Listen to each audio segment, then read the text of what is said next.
Bueno, ya estamos en la última sesión de esta amplia mesa, de este amplio panel. Eh, entonces, nada, te doy el pase, Daniela, William, Carla, para que den inicio.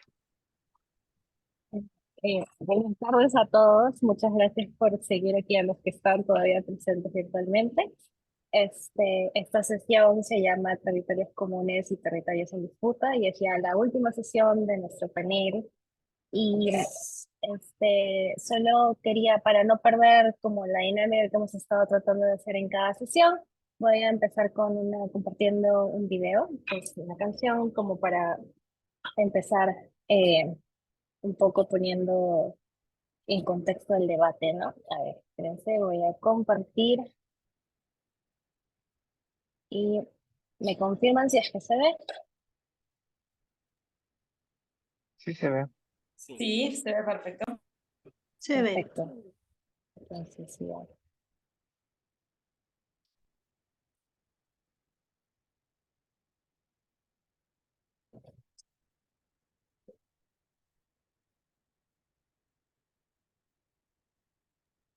Pero no se escucha.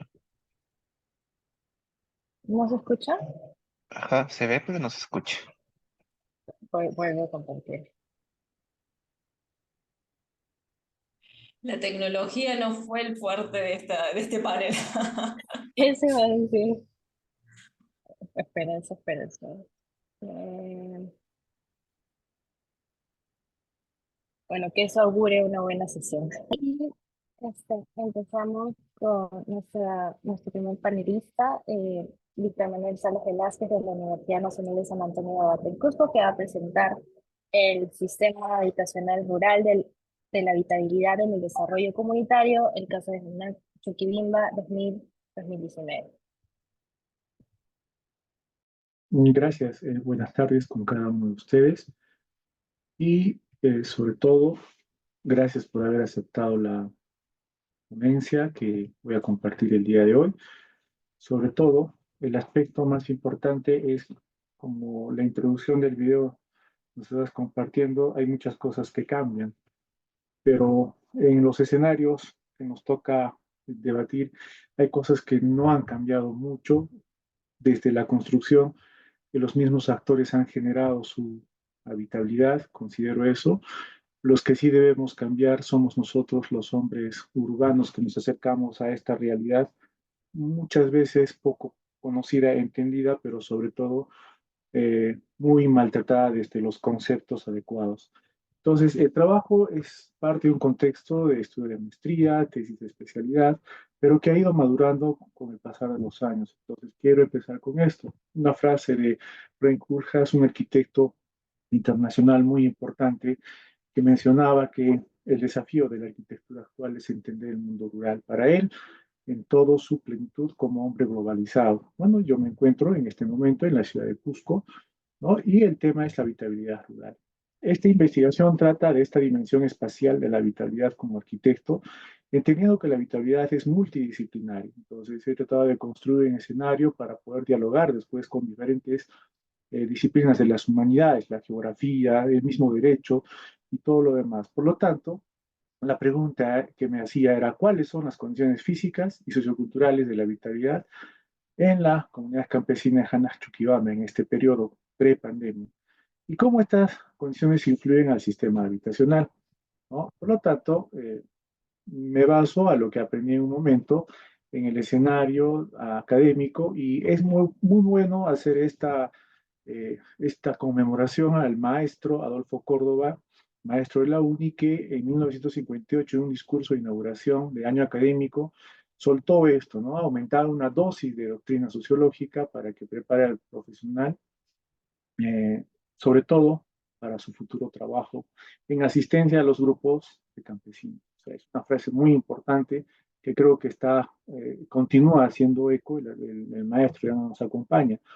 Entonces, entender las comunidades campesinas en el Perú pasa por reconocer lo que el Ministerio de Cultura está haciendo como poblaciones vulnerables, o perdón, poblaciones originarias, indígenas, étnicas, bueno, entonces hay una diversidad, eso ya se ha reconocido, ¿no? Y por lo tanto, los aspectos socioculturales es muy importante, pero sobre todo entender que ha habido un uso tradicional de los recursos, predominantemente, ¿no?, que ellos manejan para generar su desarrollo endógeno y sobre todo en una estricta relación con las producciones estacionales, ¿no?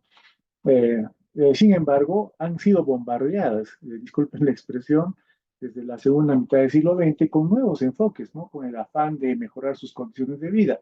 Pero la visión que han recibido es de modernización y occidentalización, bajo el criterio de lo económico. En este derrotero hay que entender que cuando llegan al siglo XXI, es una serie de muchos programas de desarrollo que los han vuelto, pues, los han capacitado de una u otra manera, pero que no ha permitido que pierdan su identidad y su verdadera visión de desarrollo o de progreso o simplemente de vida, del buen vivir o de lo que ya estamos acostumbrados.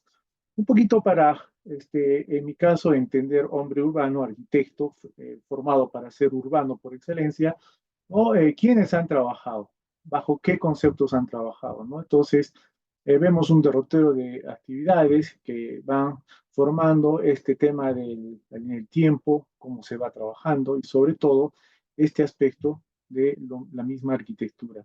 Cómo nos hemos ido enfrentando, ¿no?, desde políticas de gobierno, desde la cooperación internacional o los organismos no gubernamentales, aspectos de la salud, lo térmico, lo higiénico, y la reforma agraria es importante para empezar a hablar con ellos. Y el otro factor, la reforma económica de 1993, ¿no? Aquí tratando de entender que se construyó en el mundo académico esto de generar una vivienda sana, segura y productiva, que no sale de la nada, sino es de la constante fortalecimiento de las capacidades de las personas del sector rural. Muy bien, aquí tengo que hablar un poquito sobre el territorio para los que no conocen todavía el caso peruano, ¿no? En la parte inferior izquierda, una clasificación de los suelos, ¿no? En la parte central, esto que va a guiar mi trabajo y voy aprendiendo que el asentamiento ha sido investigado de muchas maneras. Murra del 72, con estos conceptos que se han ido construyendo paulatinamente, y el último que me interesó es el de Richard Webb, que habla sobre esta situación de conexión o el tema de lo digital y qué genera eso como despegue rural, ¿no?, en el siglo XXI. Volver a ver el tema de los recursos como el hídrico. Estos planos son muy importantes para entender, pues, en el escenario mayor cómo las comunidades se han enfrentado a estos aspectos. Otro tema muy importante es quiénes son. Para empezar, hay que reconocerlos como instituciones bifronte, ¿no?, en el siglo XXI. Son modernas por el aspecto jurídico, pero también de mucha carga de la vida tradicional. En el Perú, a la fecha, en el que se hizo el corte, había un reconocimiento de 6.682 comunidades reconocidas. Eso quiere decir que todavía hay otro porcentaje que no han sido reconocidas y otras que se están desdoblando, como el caso de estudio que voy a mencionar. Yo hice este gráfico para ver cómo es la conexión desde lo más alejado del territorio, las comunidades, y cómo han llegado, pues, en su desarrollo hasta lo que en Lima y en la metrópoli se conoce como las periferias urbanas. A mí lo que me interesa para esta oportunidad es esta parte del territorio, ¿no?, las comunidades campesinas, entendiendo que existe una alta movilidad poblacional. Bueno, ¿quiénes son las familias? Es un recordar nada más, por favor. Tenemos las nucleares, las extendidas también están ahí, pero está bajando eso por el tema de la propiedad.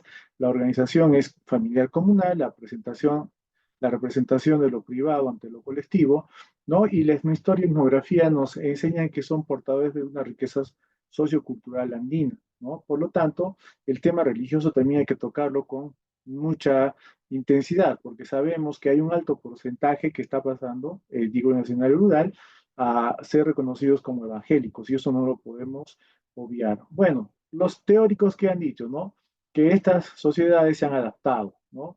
No solo en lo tradicional, sino también de manera contemporánea a los nuevos modos de vida.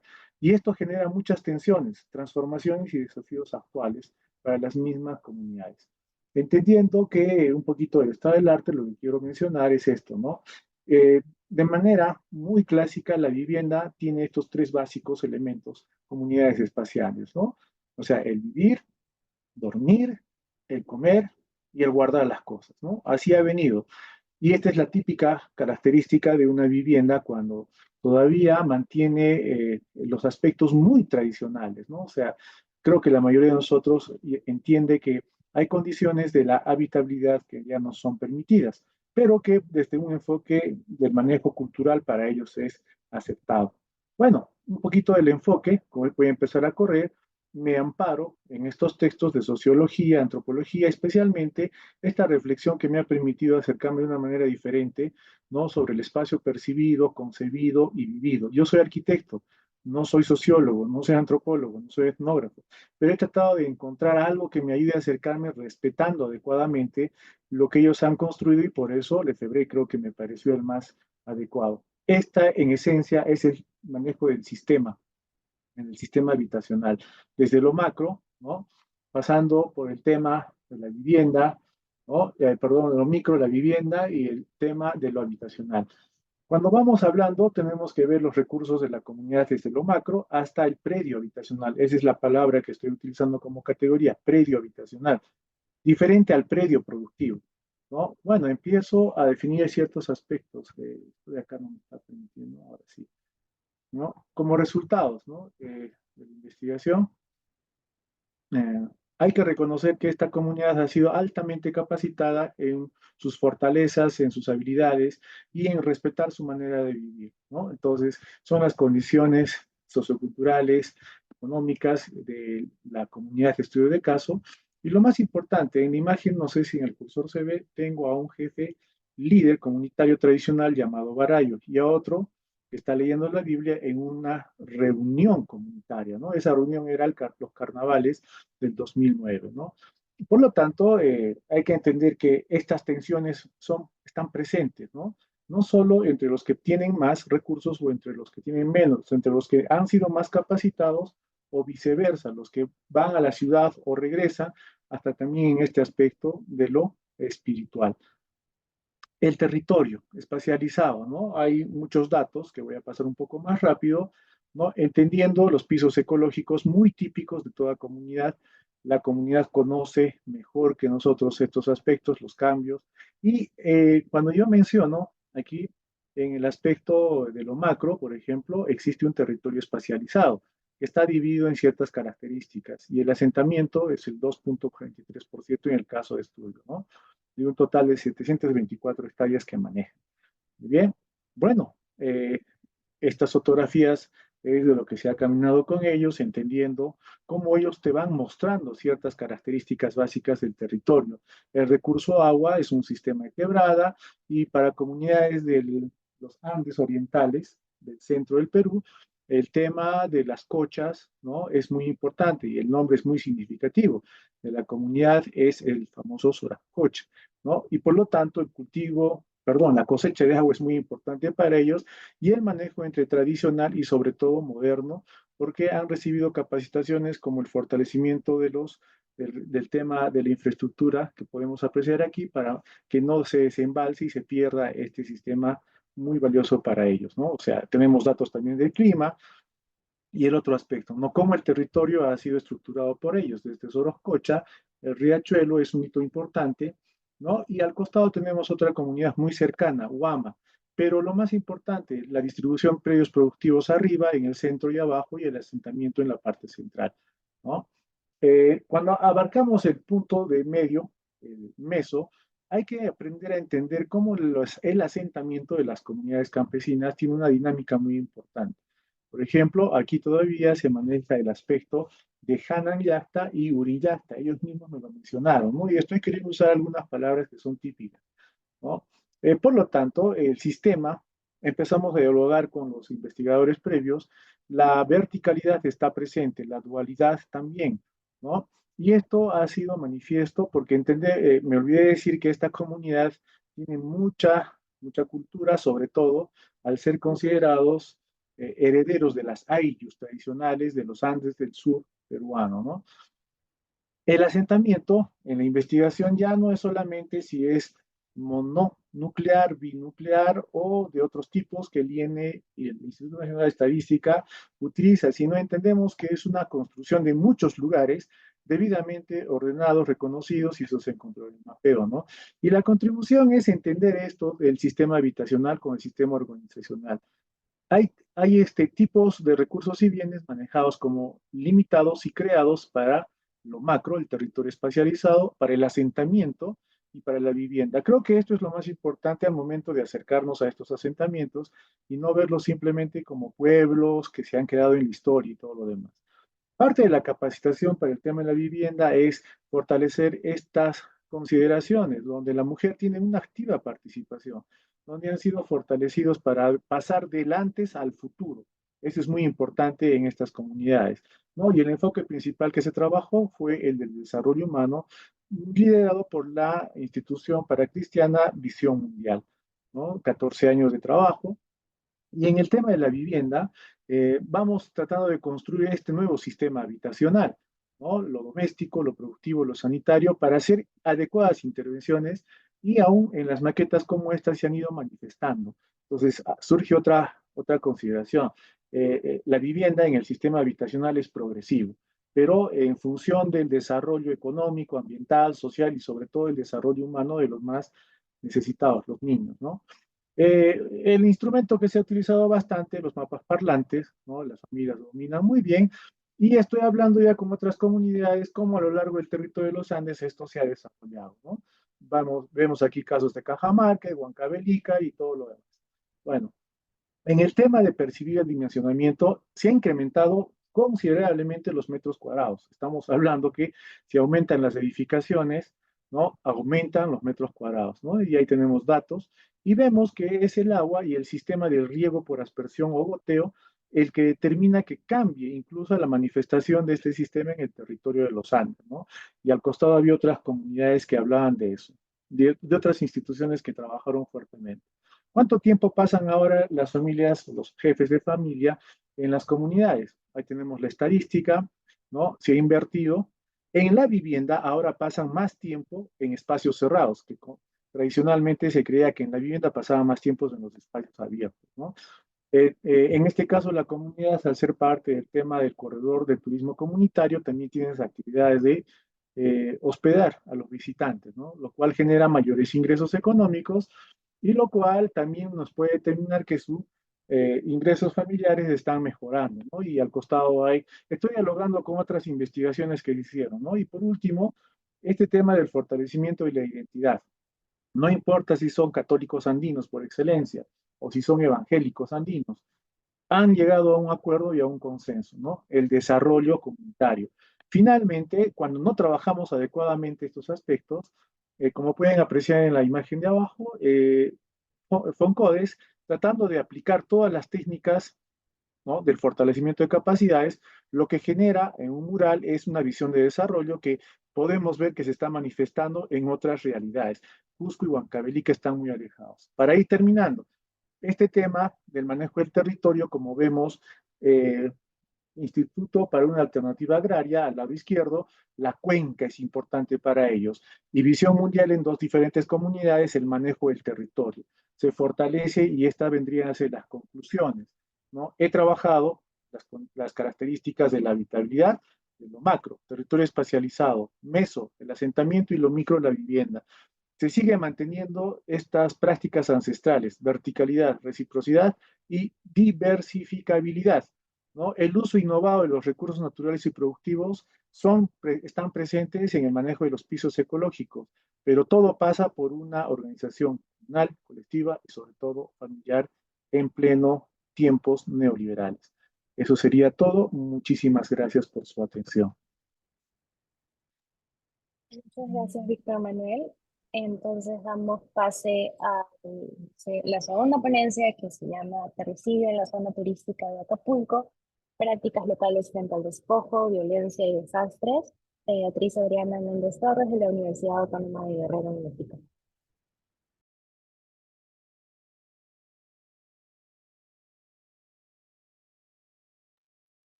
Este,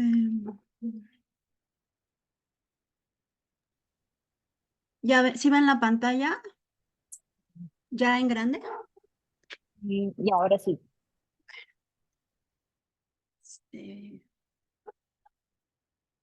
Bueno, espero que el internet fluya. Eh, bueno, terricidio es una palabra que estoy retomando de, de las mujeres mapuches de Argentina, que ahorita les voy a compartir, para entender en qué ha terminado el puerto de Acapulco, ¿no? Y las prácticas locales que se han hecho frente a este terricidio, que se traduce en despojo, violencia y desastres. ¿Ah? Bueno, para los que no han oído hablar de Acapulco, porque veo que casi no hay de México, bueno, pues aquí está México, Acapulco está al sur, en el estado de Guerrero y en el Océano Pacífico. Entonces, esta parte de gris sería lo que sería la zona urbana, la parte gris, ¿no? Bueno, ahí se localiza.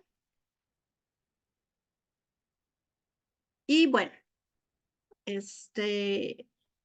en la década de 1950, Acapulco, esta bahía, se convierte en un referente turístico a nivel de México y a nivel mundial, con un turismo muy del jet set, que le llaman, muy seleccionado, donde a partir de lo cual se genera mucha desigualdad y un desarrollo desigual, una sobreexplotación del territorio y una ciudad improvisada. Sobre esto, sobre el crecimiento de Acapulco a raíz del turismo del jet set, ya hay bastante información, ya hay bastante documentación de cómo se da esta ciudad y su improvisación. En este turismo que se promete en Acapulco, pues tuvo como oferta el progreso, ¿no? Que la economía iba a crecer, pero rápidamente los efectos de este turismo depredador tuvieron efecto al conformar una geografía vulnerable, expuesta no solo a fenómenos naturales como ciclones, sino también a la violencia de una zona marginada, controlada por cacicazgos desde siglo pasado. El objetivo de este estudio es vislumbrar cuáles han sido las prácticas de reexistencia que la población teje a lo largo del tiempo para sobrevivir al espejismo de un turismo que prometió desarrollo y que terminó en desastres y violencia. Ajá. Bueno, vamos a continuar. Aquí pongo las etapas porque a veces se nos olvida. Recientemente hubo un huracán Otis que fue de categoría 5. Nunca había habido un huracán de categoría 5 registrado históricamente en México, en las costas de Guerrero. Este huracán, si no tenemos una historia de lo que pasó en Acapulco, pensaríamos que es por un cambio climático o porque la naturaleza está cambiando. No, lo que ha cambiado es el territorio, es el espacio, y por eso hay que entender el desastre desde la historia, desde cómo se conformó la ciudad. Entonces, en 1927 inicia esta idea de construir un paraíso turístico porque se construye una carretera que conecta el estado de Guerrero y Acapulco con la Ciudad de México. Y el boom, todo lo que se dice el jet set, surge en 1950, pero en 1970, o sea, solo 2 décadas, empieza un declive. Ya el turismo del jet set ya no quiere venir a México porque pues ya hay sobreexplotación, ya hay mucha gente y pues como es un turismo que busca la privacidad, pues se cambia a otros lugares, ¿no? Entonces, para 1980 ya Acapulco está en un estancamiento económico, contaminación y sobreexplotación. Y para 1997 empiezan los desastres socioambientales porque hay una vulnerabilidad. Sí, nosotros partimos de la teoría de los desastres, que entre mayor vulnerable sea un territorio, más va a ser el impacto de un desastre. Si hay un ciclón, pero no hay vulnerabilidad, pues el ciclón va a ser un proceso natural, un fenómeno natural. Y aquí ya la vulnerabilidad del territorio para 1997 es muy alta. Entonces, pues sí, Guerrero está en una zona de ciclones, en una zona sísmica, porque está enfrente de la placa de Cocos.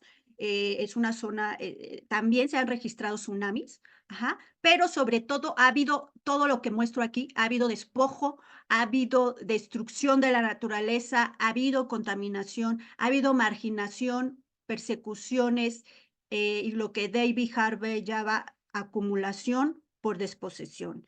Y ha sido un polo, un espejismo, porque el estado de Guerrero es el segundo estado más pobre de México y la migración se ha ido hacia Acapulco en busca de lo que no, el estado no le da al resto de los pobladores, que es empleo y respeto a los campesinos que han sido acosados desde 1900 por los caciques y han buscado en Acapulco, pues, una zona, pues, de trabajo, como de un poco más de seguridad, ¿no?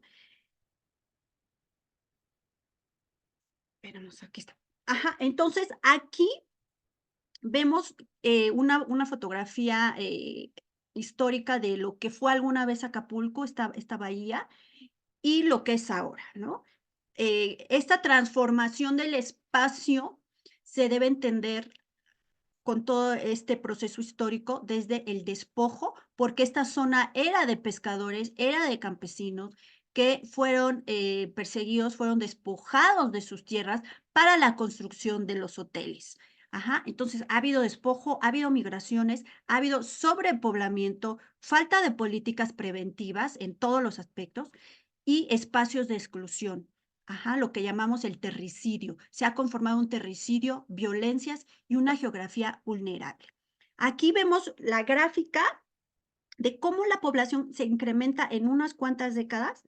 Miren, nada más, para 1950, que es cuando está el jet set, 29,000, casi 30,000 habitantes, pero para 1980 ya está en 300,000 habitantes, ¿no? En solo 3 décadas. Vean, ¿no? O sea, de ser un poblado de pescadores, un pequeño poblado de 5,000, 6,000 habitantes al inicio del siglo XX, en 1920 eran 6,000 habitantes, para 1980 ya son, para 1990, 500,000 de habitantes, 2010, 600,000 habitantes, ahorita ya casi está en 900,000 habitantes, ¿no? Entonces, este crecimiento poblacional es lo que ha hecho de esta ciudad una ciudad que crece de manera desordenada en una pequeña bahía. Como yo ya les he mostrado, Acapulco es una pequeña bahía rodeada de cerros, con clima tropical, rodeada de lagunas, propensa a ciclones, y que esto nunca ha estado dentro de las políticas de la urbe, ¿no? De cómo vamos a proteger a la gente, no solo de las violencias, del despojo, sino también de los fenómenos naturales, que ahí es algo que se lee fácilmente, ¿no? Que es zona de ciclones y es una zona de cuerpos de agua. Vemos que hay ríos que están totalmente rodeando la bahía, ajá, como vemos aquí. Y además está rodeado por lagunas, la laguna de Tres Palos, la laguna de Coyuca de este lado, y esta zona era original de manglar. Entonces, ¿a dónde se va la gente? ¿A dónde se van los migrantes? ¿A dónde se fueron las personas despojadas? Pues a la zona más riesgosa, a la zona de los cerros, a la zona de los ríos, a las zonas de las lagunas, pero no solo la población marginal, sino que por esta idea del paraíso, que aquí alguna vez fue un paraíso tropical, se siguen vendiendo ideas de construir zonas y se rellenan las partes de laguna. Acapulco, en su primera etapa, esta zona ya está sobrepoblada, ya no hay donde construir hoteles. Entonces, la segunda etapa, que es 1980, se va hacia la laguna de Tres Palos, a construir la zona Diamante, una zona muy, muy exclusiva, sin importar que se tiene que rellenar, que se tiene que deforestar, que se tiene que acabar con la vegetación original, que se tiene que despojar a la población, que se tiene que invadir el manglar y destruir el manglar, contaminar la laguna. Como vemos, aquí se ve el aeropuerto. Y no importa si aquí hay ciclones, aquí lo podemos ver claramente. Esta es una laguna inundable, aquí hay ciclones año tras año. Y no importa, aquí se construye el aeropuerto y aquí se van a construir cientos de nuevas residencias, de nuevos fraccionamientos, ¿no?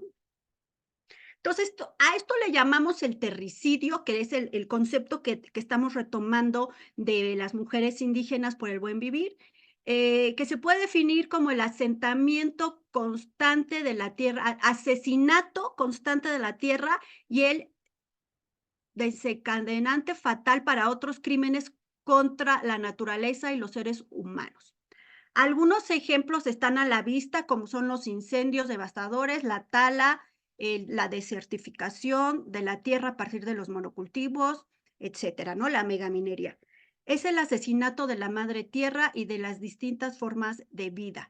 Es el aniquilamiento de la naturaleza a objetivar cuan mercancía. Esto es lo que pasó en Acapulco. Aniquilamiento de la naturaleza para crear una zona turística como mercancía a costa de destrucción, a costa de este ecocidio.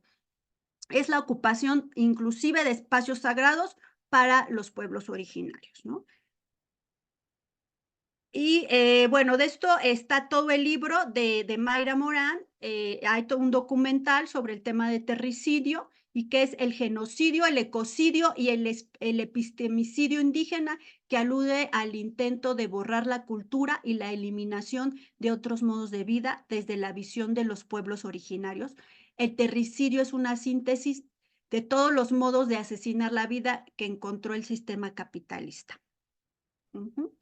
Disculpa, quedan 2 minutos. Ok, entonces esto es a lo que nosotros estamos trabajando junto con David Harvey y los geógrafos críticos sobre la acumulación por desposesión. Algo muy parecido es lo que Neil Smith llama la segunda naturaleza, que es la segunda piel. La naturaleza adquiere una segunda piel con el capital, mediante los extractivismos, en este caso con el turismo, ¿no? Entonces, con esta producción de espacio hay una destrucción de la naturaleza original y con ello se altera los ciclos de la tierra, ¿no? Entonces, nosotros hemos hecho trabajo de campo para ver qué hace la gente en 4 zonas de Acapulco, que bueno, por el tiempo ya no les voy a compartir. Veamos aquí cómo, digamos que es parte del terricidio, cómo se han construido estos fraccionamientos, cómo se han rellenado las lagunas y cómo se han construido los desastres, ¿no? Entonces, tenemos varios ejemplos de cómo la gente ha resistido, principalmente la población originaria, que se dice guardianes de la laguna, pero muchos de ellos ya han muerto y sus hijos ahora temen seguir la lucha por la violencia que hay en Guerrero. Guerrero es una zona de mucha violencia, entonces los hijos dicen, nosotros ya no somos como los abuelos, ya tememos que nos maten, ¿no? Entonces, ya quién defiende la laguna, quién defiende los ríos, ya es lo que estamos viendo, qué está pasando en estas zonas, ¿no? Entonces, ya para terminar, vienen los desastres y vienen los desastres y todos piensan que es culpa del cambio climático, ¿no? Entonces, aquí no es el cambio climático, aquí es la destrucción, y si el calentamiento del océano se ha dado, es por la contaminación turística que se está dando aquí, ¿no? Y no se ve en las políticas de la ciudad una protección al manglar. Aquí vemos las zonas de manglar, llenas de basura, con, el desagüe, entonces las construcciones que atraviesan el manglar y, a su paso se siguen vendiendo, promocionando departamentos de lujo, ¿no? Entonces, conclusiones. Para entender los desastres en Acapulco y más recientemente el huracán Otis, hay que tener una visión histórica y espacial. La geografía crítica ha sido una excelente herramienta para entender la producción, destrucción del espacio, y con estas alteraciones los riesgos son eminentes. Entre mayor es la vulnerabilidad de una sociedad, mayor será el impacto del desastre.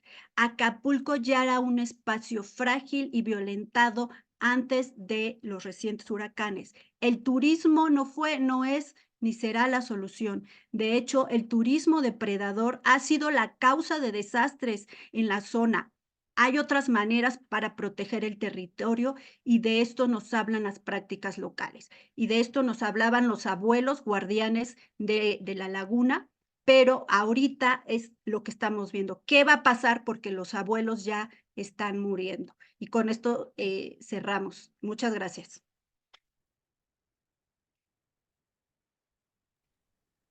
Muchas gracias. gracias. Perdón por interrumpir. Bueno, la cosa es que muchas gracias, Beatriz. No sé, William, si puedes presentar al siguiente o ahí. Vamos dar prosseguimento e aí depois a gente deixa as questões para o fim, porque agora só falta uma apresentação, né? Porque tem uma apresentação que seria agora dessa sessão e não terá mais, não é isso? É, ó, agora seria produção de natureza desde el sur global y la respuesta de actores subalternos. Sigue, en Essa este será caso, de Alexandro Sousa de Amico, eh, que isso. estamos citando. Ujú. Beleza. Então, agora a gente então vai chamar o Alexandre de Souza de Amico as conflitantes espaço-temporalidades contemporâneas na zona portuária do Rio de Janeiro. E aí, Alex, meu querido, quando você estiver pronto, a gente solta aqui o tempo. É mais ou menos 12 minutos, né, Daniela? Tá, então 12 minutinhos mais ou menos, Alex. Tá bem, vocês me ouvem? Sim? Vou compartilhar aqui a tela, só um minuto.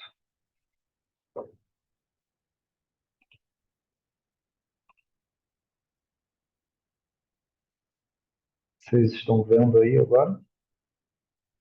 Sim. Tá, ok. Bom, pessoal, boa tarde. Primeiramente, peço desculpas aí pelo português. Vou falar devagar para tentar ser compreendido plenamente. Bom, eu sou o Alexandro Souza de Amico, mas comumente as pessoas me chamam de Alex.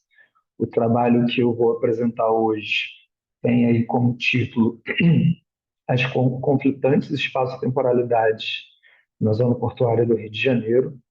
É um trabalho que faz parte da minha investigação de doutorado, e aí, antes de qualquer coisa, eu gostaria de sinalizar que é um trabalho que está no início, está tendo as suas bases reformuladas, toda a sua estrutura está passando por uma reformulação.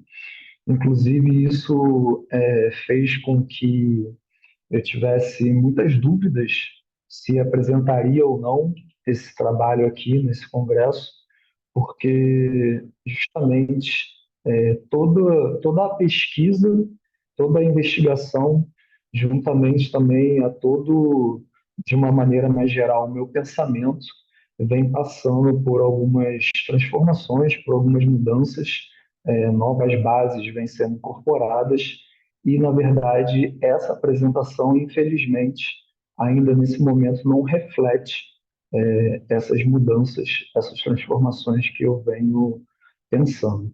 Então, para daqui para frente, para trabalhos futuros, eu penso muito mais em construir outras metodologias de pesquisa, de investigação, de atuação, que dialoguem, que tenham a participação mais direta da população local, da zona portuária do Rio de Janeiro.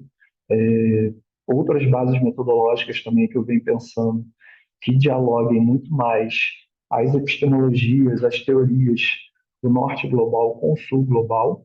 Aqui no Brasil, infelizmente, por muitas vezes nós ficamos fechados mais nas teorias, nos conceitos ou das pessoas, dos autores e autoras brasileiros ou do norte global, né? Então a ideia é tentar daqui para frente fazer mais esse diálogo, apostar mais nas subjetividades, apostar mais em pesquisas, em pesquisação, pesquisa militante, em teorias e conceitos postos diretamente na prática, para não reproduzir algumas violências, alguns epistemicídios que, porventura, hoje ainda podem ocorrer, né? Mas, uma vez dito isso, o meu trabalho hoje aqui, essa apresentação, está organizada na justificativa da pesquisa, nos objetivos, a metodologia ou os procedimentos de pesquisa. Aí tem um equívoco, um erro, né? Os resultados e discussões e as considerações finais. Bom, como justificativa dessa pesquisa como um todo, não só o que eu estou apresentando aqui, ela se dá através de uma rápida e grande exponencial transformação, uma verdadeira metamorfose que vem acontecendo no espaço da zona portuária do Rio de Janeiro, que essas transformações, no arranjo espacial da área, elas vêm sendo promovidas através do que se chama de Operação Urbana Consorciada, OUC, Porto Maravilha, que dentro dessa perspectiva eu vou abordar um pouquinho do que é dessa introdução, o que é essa operação urbana. Aqui tem um mapa para que vocês possam entender essa área aqui toda que eu estou passando, o cursor do mouse, é a área central, é o centro da cidade do Rio de Janeiro. Aqui nessa parte mais à direita, vermelhinho, é onde está localizado o centro da cidade. Vocês podem ver que não é um centro geográfico, né? Não fica de fato no centro do município do Rio de Janeiro. Ele fica um pouco mais aqui a leste e é uma área que tem uma extensão territorial grande, e essa parte aqui, mais delimitada em amarelo, é toda a parte que a Operação Urbana Consorciada Porto Maravilha engloba. Essa área corresponde a cerca de 5 milhões de metros quadrados, pega todos esses bairros que estão destacados aqui, mas na pesquisa eu foco mais nos bairros da Saúde, da Gamboa e do Santo Cristo, que são esses 3 bairros aqui que estão majoritariamente, têm toda a sua área dentro da operação urbana e tem maior incidência, tem maior atuação dessa operação. É uma operação que inicialmente teve um investimento de 10 bilhões de reais do poder público, com uma previsão de término só de 30 anos. Agora nós temos 15 anos de operação, ela começou por volta de 2009. Tem atuação em empresas, investimentos estrangeiros, de fora do Brasil, de capitais internacionais. Teve uma articulação política muito grande para que ela pudesse ser realizada, através do governo federal, municipal e estadual se unindo para botar essa operação para frente. E também, acho que não tanto para o trabalho de hoje, mas para a tese em si, tem a criação de um complexo de turismo, de um turismo de massa, de um turismo mais alienado, de um complexo de turismo de lazeres mais programados, mais postos dentro da lógica da mercadoria. O objetivo trabalho em si aqui hoje é trazer justamente, analisar essa perspectiva dos ritmos urbanos espaço-temporais que estão postos a partir da base lá do Henri Lefebvre, que é um filósofo francês, como é que há um choque de ritmos espaço-temporais, de espaço-temporalidade, com um cotidiano local, que é o que o Milton Santos chamava de mais lento, dos homens, dos seres humanos simples, ou o que o José de Souza Martins, que é um sociólogo brasileiro, chama de homens ordinários, seres humanos ordinários. Michel de Certeau, Michel de Certeau fala desses homens ordinários, na verdade, né? Como é que essa área, que embora esteja na área central, era uma área destinada, historicamente, à população mais pobre, à população de baixa renda, e tinha um ritmo espaço-temporal mais ligado a essa questão que eu acabei de falar, nesse cotidiano mais lento, de homens simples, ordinários. Como é que chega ali, através dessa operação urbana consorciada, outras espaço-temporalidades mais rápidas, mais ligadas ao grande capital, mais ligadas à transformação desse espaço como um todo e da reprodução das relações sociais daquela área sendo transformadas em mercadoria, sendo tudo e todos ali na área postos a partir da lógica, a partir da ideia da mercadoria, que eu venho dialogando muito com Marx nessa ideia a partir da mercadoria, do fetiche da mercadoria, enfim.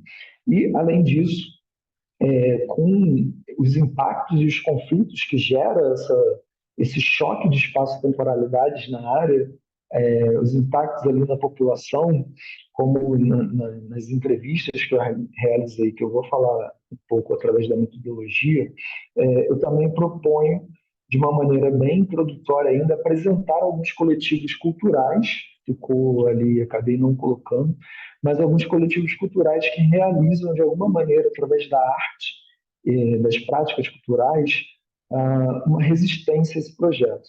E são os coletivos culturais que dialogam que, em suas lutas, eles expõem que essas lutas estão pautadas pelo território. E aí, através de uma concepção aí minha, na verdade, né, na pesquisa, uma concepção de território muito embasada na proposta do professor Rogério Resbert, que é um professor que trabalha aqui na Universidade no Rio de Janeiro, que ele vai justamente trabalhar o território a partir da ideia de apropriação ou de dominação, que é muito baseado no Henri Lefebvre também, mas que esses coletivos, não necessariamente com essa proposta, mas eles trabalham com essa ideia do território para as suas atuações. E aí, opa, não está passando aqui, não sei porquê, passou. A metodologia, como se trata de uma pesquisa bem inicial, eu fiz uma revisão bibliográfica sobre essa temática, algumas poucas entrevistas com os moradores da zona portuária e o levantamento desses coletivos culturais. Como resultados e discussões, eu comecei eu pude observar como que a área está, que é uma zona. Essa foto é uma fotografia que eu tirei no ano passado, de uma praça que tem na zona portuária chamada Praça Mauá, que é uma área onde essa lógica desses ritmos espaços temporais mais acelerados onde na zona portuária toda se dá de uma maneira mais intensa, mas esses meninos, moradores da área, ficam se banhando na Baía de Guanabara, que infelizmente é bastante poluída, e lá atrás um navio cargueiro passando. Essa área ela era majoritariamente composta por formas e funções ligadas à atividade portuária, né, de um porto, mas após essa operação urbana, ela vem passando por diversas transformações e novas formas, como os grandes aparelhos culturais que tem na Praça Mauá, por exemplo, ou grandes torres de prédios empresariais pós-modernos, chegando ali de empresas transnacionais, eles estão mudando o perfil de frequentadores, de moradores, como é que isso, por exemplo, está acabando com o comércio local, que antes era um pequeno comércio, uma padaria, com um café ali, que hoje estão chegando grandes marcas, grandes bares, uma outra lógica. Vou acelerar aqui que está acabando o tempo. Os conflitos dessas diferentes espaço-temporalidades, dessas lógicas de lidar com o cotidiano. Eu fiz algumas entrevistas em que os moradores disseram como é que está chegando ali outras pessoas de zonas mais abastadas da cidade que se chocam com os costumes locais.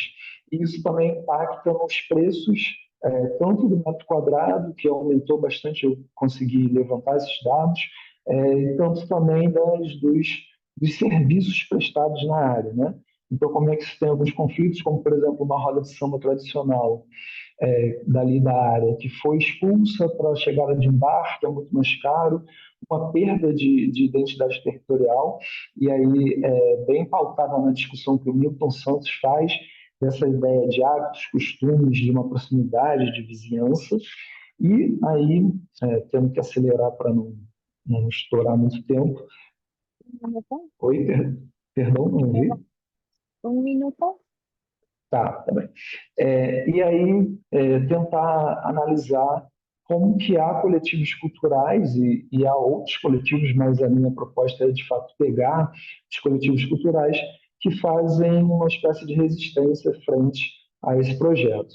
E aí, muito pela teoria das ações, por exemplo, de uma socióloga brasileira chamada Ana Clara Torres Ribeiro, que ela vai trazer essa ideia da microescala, dessa pequena escala, dessas pequenas resistências no cotidiano.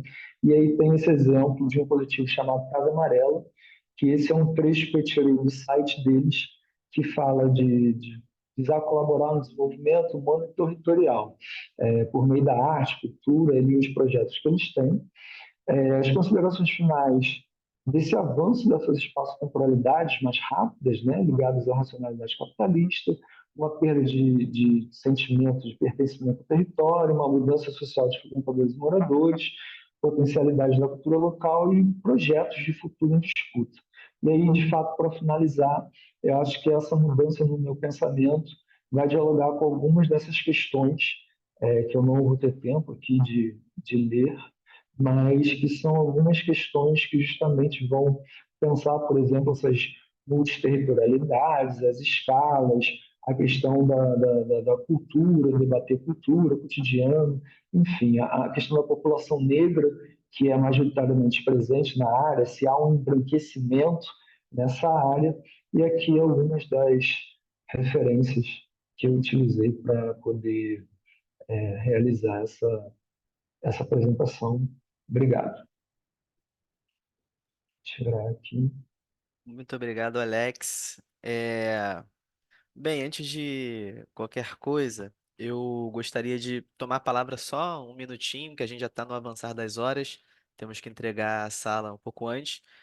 Eu vou fazer um comentário geral rapidamente, também para as minhas colegas poderem falar um pouco também, né, se elas quiserem, e também aos apresentadores, né? Primeiro, ressaltar que esse momento, o Alex e eu somos amigos, assim, a gente tem uma relação já de anos e anos, que é afetiva, que é acadêmica e que é só expressando para vocês como que eu estou feliz de estar num espaço como esse, diante de pessoas tão incríveis e passando o dia ouvindo pesquisas tão interessantes e agora poder também ouvir o meu amigo Alex, né? E como que esse momento da pesquisa também é importante, um momento de mudança, que você muda o seu olhar para um mesmo fenômeno espacial. Eu acho que isso é muito sadio e importante, porque há aqueles autores e autoras que se apegam a um determinado, uma corrente teórica e querem morrer abraçado naquela corrente, né? Não se abrem para outras perspectivas acerca do mesmo fenômeno espacial. Então, eu gostaria de chamar a atenção como é importante a gente ter uma apresentação que está justamente aí nessa passagem, nesse movimento, né? A geografia é movimento e a pesquisa também é movimento, né? Então, eu acho importante a apresentação do Alex para mostrar isso para a gente também. E aí, conversando com meu amigo agora, e a gente vai conversar muito mais depois, é, chamar a atenção pro Alex que o Henri Lefebvre, quando ele trata de ritmo-análise, apesar do Henri Lefebvre, ele, desde a base dele, né, ser muito influenciado pela dialética hegeliana, por Lenin, principalmente, tem um livro inteiro do Henri Lefebvre, que é basicamente ele comentando alguns pensamentos do Lenin, e obviamente também ele é marxista, mas ele traz muito também uma carga do Bergson, né? Apesar dele mesmo, o Lefebvre, dizer que Bergson e Hegel não dialogam.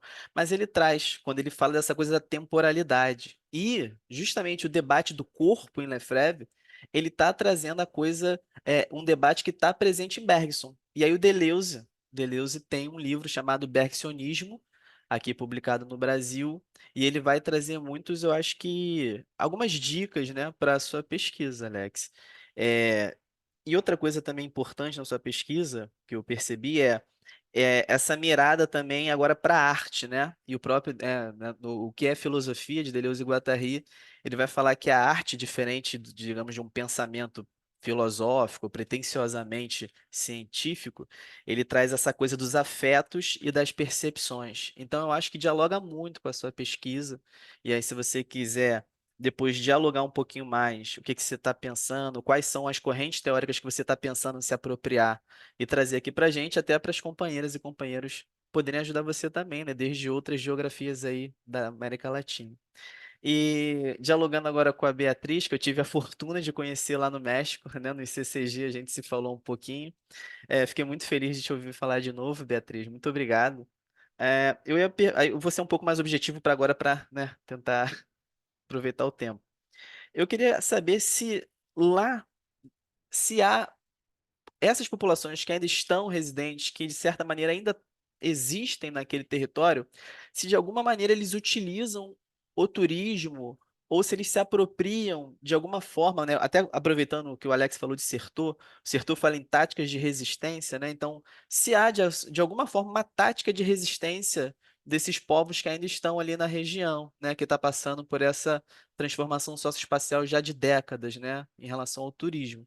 E se você puder trazer alguns exemplos para a gente, né, do que seria o que a gente, no título da mesa, chamou de práticas comunitárias disruptivas, né? E aí eu gostaria que você trouxesse um pouco para a gente. A Carla, e aí, agora chegando no Vitor, a Carla chegou a formular, né, Carla, uma questão, uma proposta, né, uma questão para o Vitor. Se você quiser falar, fica à vontade. E desculpa, gente, falei pra caramba, desculpa.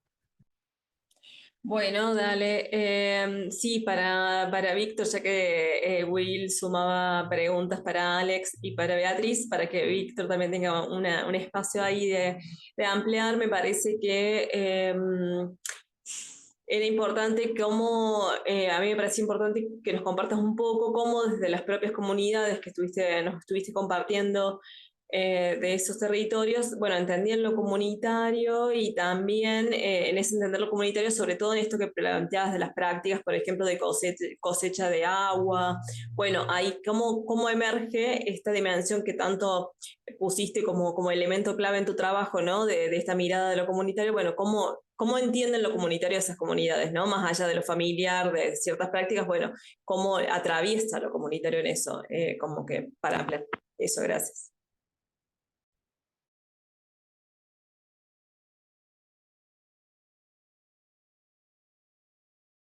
Bem, fiquem à vontade. Quem quiser começar, quem quiser terminar, fiquem à vontade, tá? E a gente vai só dizendo o tempinho aqui para vocês.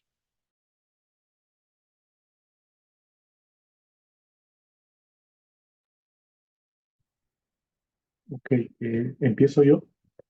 Ah, gracias. Sí, lo comunitario, bueno, pasa por defender en este tiempo lo que el estatuto, ¿no? Por eso hablaba de ver a la sociedad como bifronte, ¿no? Es moderna y tradicional al mismo tiempo. El estatuto, que se desprende de haber sido reconocida como una institución jurídica y está inscrita en registros públicos, determina las prácticas de la misma comunidad que ha tenido que adaptar en muchas maneras estos saberes ancestrales, ¿no? Ha sido un proceso de tener que ir adaptando el saber, el conocimiento ancestral a lo más adecuado de lo que ese documento moderno llamado estatuto ha dejado por escrito, lo que Beatriz también hablaba de los abuelos, ¿no? Entonces, entendemos que estas comunidades, mm, todo es más verbal, pero las nuevas generaciones han tenido que hacer ese esfuerzo de llevar lo más importante y dejarlo por escrito para las nuevas generaciones. Yo creo que eso es un avance en el caso de ellos, pero también ha producido por momentos muchas fricciones porque ya no hay un consenso, ya no hay, digamos, el deseo de tener que, a pesar de que es mayoría, un grupo pequeño que puede tener la razón, hablo de la democracia, ¿no? Que es muy necesario para llevar a voto, a votación todo. Un grupo minoritario puede estar en la razón en el uso de lo que está sucediendo con los recursos, pero sin embargo la otra práctica moderna de la votación, que es la democracia, a veces ha opacado ciertas actividades comunitarias, lo que genera una constante, eh, voy a llamarle fraccionamiento de la comunidad como tal en grupos de poder, ¿no? Y estos grupos de poder están entrando a un sistema de tener que capturar el poder para poner en práctica la visión que ellos tienen, ¿no? Ahora, la comunidad a la que yo me he acercado son 250 y tantos habitantes, está cambiando y me sorprendió que no haya aumentado radicalmente en cantidad. La explicación es la migración, ¿no? Muchos hijos salen de la comunidad para buscar un mejor futuro y ya no regresan. Los que se quedan, he conversado con algunos padres de familia jóvenes de 19, 25 años que han decidido apostar por la vida comunitaria, ¿no? Pero en algún caso me sorprendió un maestro de obra de trabajo en el mundo urbano y habiendo visto la vida urbana, él decidió regresar por amor a entregar a sus hijos la tranquilidad de la vida rural.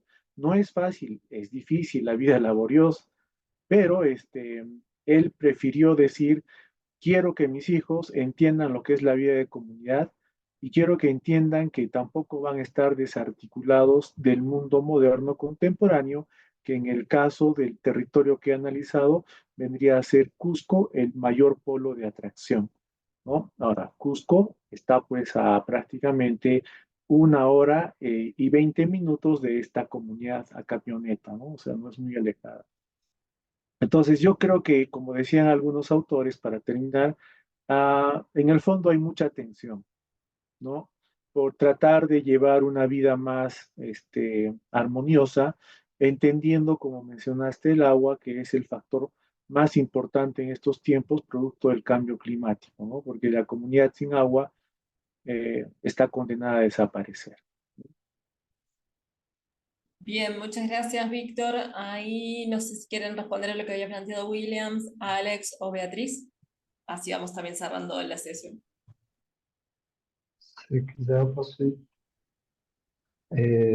Primeiro, agradecer aos comentários, muito, muito bons aqui, anotei.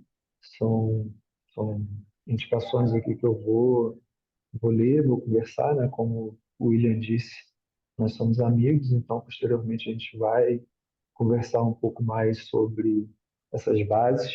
Eu acho que é muito interessante realmente essa perspectiva de uma ritmo-análise desses ritmos em que o Lefebvre justamente parte dessa escala do corpo, né? Então isso é uma ideia importante, é uma perspectiva importante que eu vou trazer para analisar essa conjuntura de uma reestruturação de outras espaço-temporalidades ali. Então, trazer essa discussão também, por exemplo, de espaço-tempo, que é muito presente no David Harvey, por exemplo, a Doreen Massing faz um pouco também, e alguns autores e autoras aqui brasileiros, até o próprio Milton Santos, o Rogério Resbert, traz isso. E aí o William perguntou um pouco dessa ideia, desses caminhos, né? Para onde eu acho que eu quero tocar ali, levar a pesquisa. Então, eu acho que para a gente se localizar na zona portuária, é importante a gente ter ideia que é uma área que ela foi historicamente ocupada pela população mais pobre, pela população de baixa renda e também pela população que aqui no Brasil tem essa ligação direta, né? Pela população negra. E ela é uma área que, embora ela foi desvalorizada do ponto de vista econômico, cultural e tudo mais durante décadas, ela tem um potencial em todas essas áreas também muito grande. E muito disso pela sua proximidade com o centro comercial da cidade. Então, a partir de uma ideia de que esses locais de trabalho eles estão cada vez mais fragmentados e os locais de moradia, de lazer, eles ganham cada vez mais importância dentro desse cenário sociológico, a ideia de pegar a zona portuária, de analisar o lugar, eu acho que uma perspectiva para onde a pesquisa que eu quero caminhar com a pesquisa é essa ideia de trabalhar escalas, a escala do corpo, a escala do lugar. Eu acho que é um caminho importante. Essa questão das ações.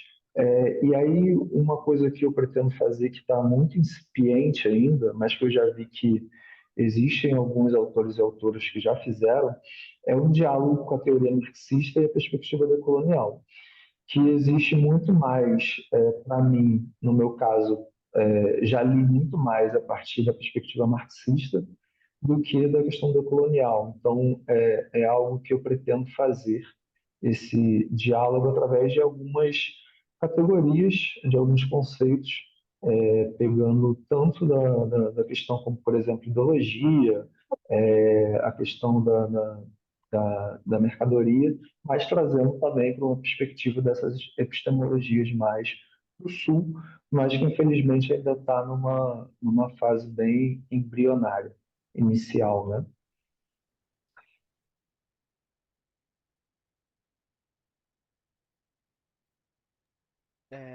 Beatriz? Sí, bueno, las prácticas locales en Acapulco cambian constantemente como el territorio. Me tocó todavía ver cómo había pescadores que habían luchado todavía en la Revolución Mexicana de 1910 y de su lucha ellos aprendieron estas estrategias de resistencia y defendieron el territorio, la laguna, logrando, es sorprendente que este grupo de pescadores haya logrado eh, quedarse con un pedacito de la bahía, de una bahía que está junto a Acapulco, y a través de ahí poder ellos hacer, practicar la pesca, sembrar, ¿no? Cultivos, hacer un turismo popular para la misma población del estado. Pero esto costó mucha resistencia, lucha, marchas, enfrentarse al gobierno. Lo lograron los abuelos en cooperativas. Esto es su resistencia, las cooperativas de pescadores. Ellos me comentaban que ellos se decían que eran los guardianes de la laguna del manglar, ¿sí? Eso fue algo para mí hace 2015, que apenas me introducía en estos temas de ecología política, pues que ellos me hayan dicho a mí, me hayan enseñado qué es ser un guardián, ¿no? Regreso porque hubo el huracán Otis, el año pasado, y ellos han fallecido, ya quedan sus hijos, sus nietos, pero en Guerrero, en México, es la violencia. Es una zona de mucha violencia y hay mucho miedo de seguir las prácticas y la laguna está en un estado muy contaminado. Los ríos están sumamente olvidados. Entonces, quién va a ayudar, ¿no? A la naturaleza. Lo vimos con la pandemia que fue el caos para el turismo. La población de esta zona, de este poblado, nos dijo que para ellos fue un respiro porque con la pandemia el mar se limpió, vieron delfines otra vez, llegaron mantarrayas. Entonces, no sé, la naturaleza está hablando, ¿no? El turismo ya no es por ahí, pero nadie nos escucha, nadie, y la gente que tenía prácticas de resistencia está falleciendo. Ahora, ¿cuáles son las prácticas, no? ¿Cuáles son las prácticas? Por lo que estamos viendo, ahorita estoy estudiando eso, los que tienen dinero se están yendo.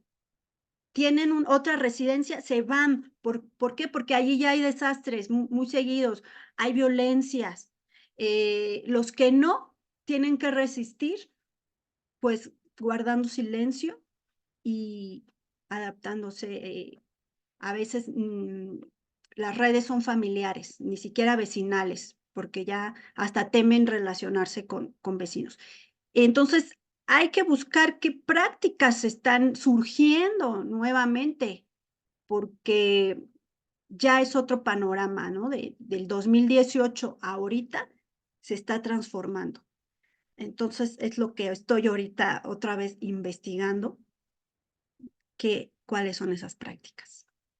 Y bueno, gracias.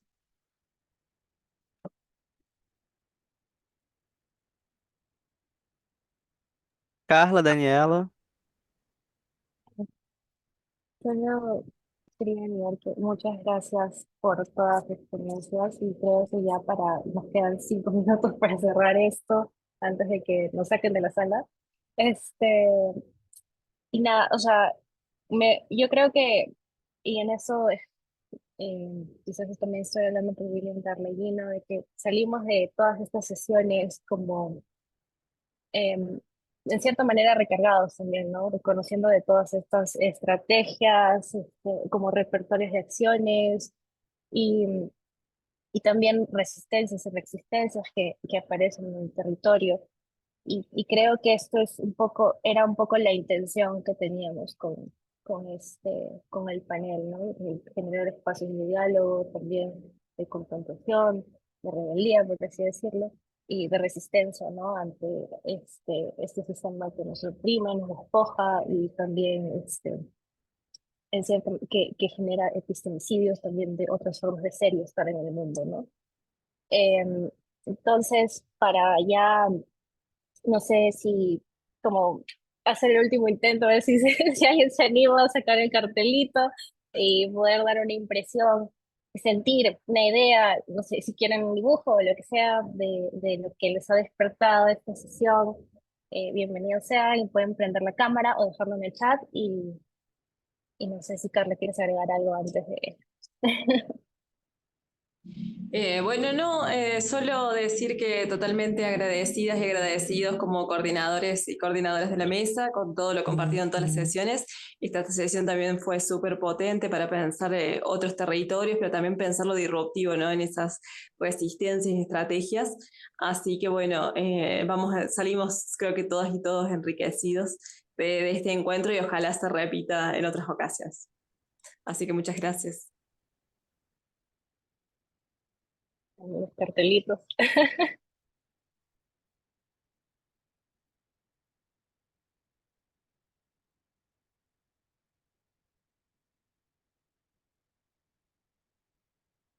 Perfecto. Muchas gracias.